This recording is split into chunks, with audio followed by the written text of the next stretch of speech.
Tim SAR gabungan yang mendapat laporan langsung melakukan upaya penyelamatan 32 penumpang KM Cahaya Sikir yang mengalami mati mesin di perairan Polewali Mandar.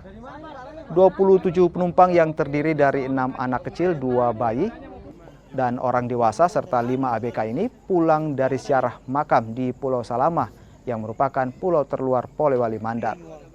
Seluruh penumpang kapal ini berhasil dievakuasi setelah berada di lautan selama 5 jam. Seluruh penumpang dibawa ke pantai Polewali Mandar dalam kondisi sehat. Apa kondisinya tadi?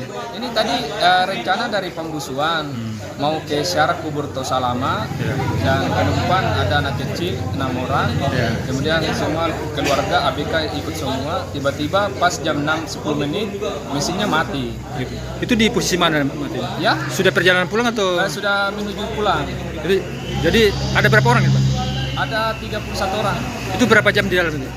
Sekitar 4 jam lah pas mesinnya mati. Baru dievakuasi? Ya, baru dievakuasi Basarnas. Pada malam hari tadi kami menerima laporan bahwa ada satu kapal pesiar yang mati mesin di sekitar Pulau Gusung Toraja, kurang lebih 2 nautical mile dari desa Tonyamang, tempat mereka kami evakuasi. Itu ada berapa penumpang?